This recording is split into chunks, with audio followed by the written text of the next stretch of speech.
Hey! Alright, some news. Finally I traded my Samyang 14mm. I traded my Samyang 14mm lens and Samyang 85mm lens for this wide-angle 10-22mm lens. This is a Canon 10-22, and it has autofocus. Finally, I have autofocus wide-angle 10mm. You can see my arm.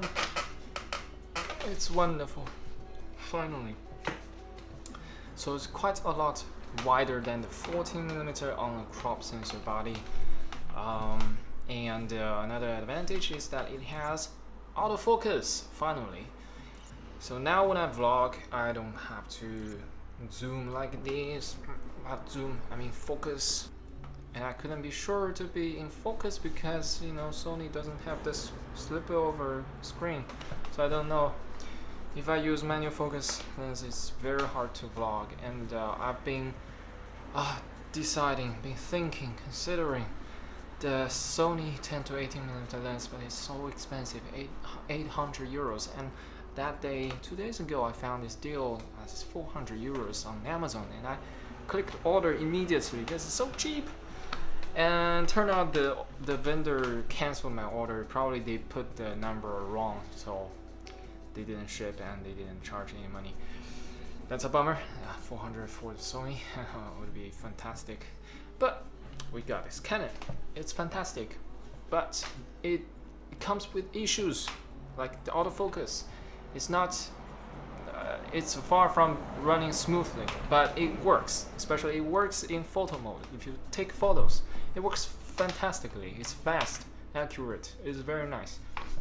But if you are like me shooting video, you can. It's just not working perfectly. I'll show you. Like, we can zoom in some footage I shot outside. Basically, you have the issue that when you are shooting video, and you need to focus, refocus on something, you have to press on the shutter button and press and hold it, and it will have this hunting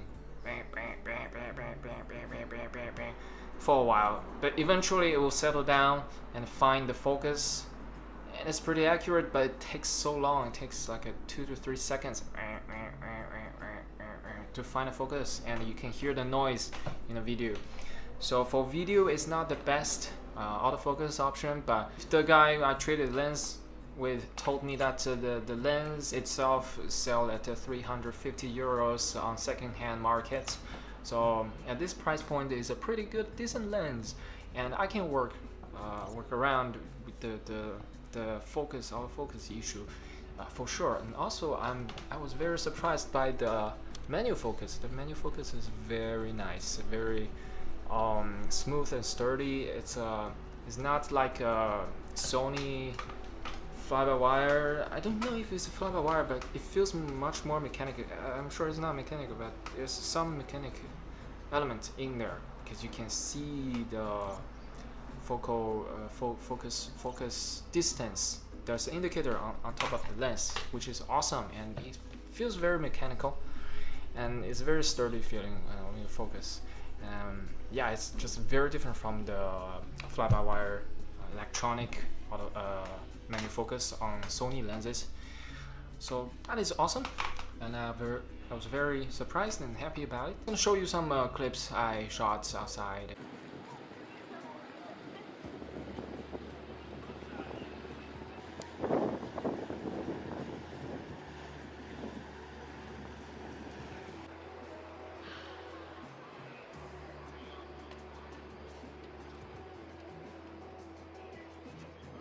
Okay, just a photo to demonstrate the sharpness.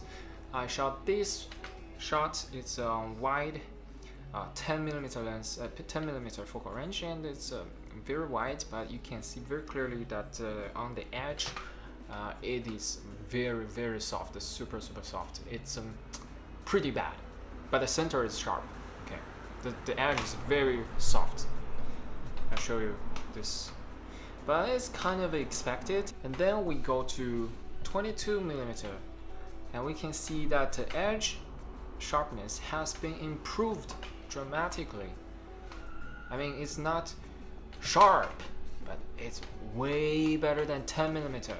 Look at the edge, much better. But the center is very sharp. And this photo, center is very sharp. So I'm very happy about it. I don't really mind about the edge softness because I mainly shoot video with this lens, and also I shoot some photos because it's awesome. It covers 10 to 22mm. It's a great focal range, and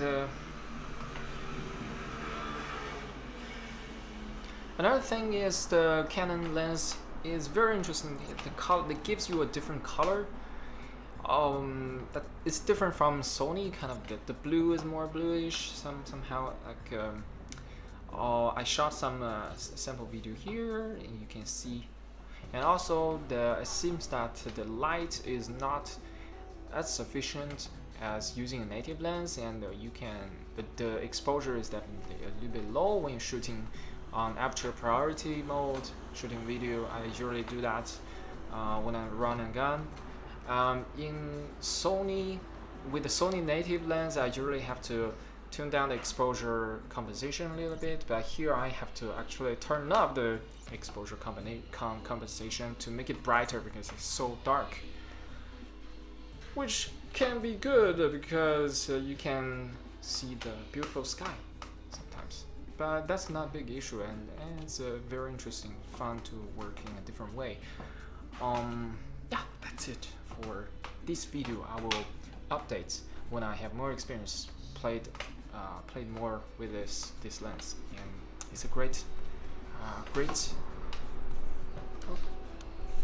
it's a great vlogging lens. Okay, I'm very happy about it. Do you see this? Focus hunting.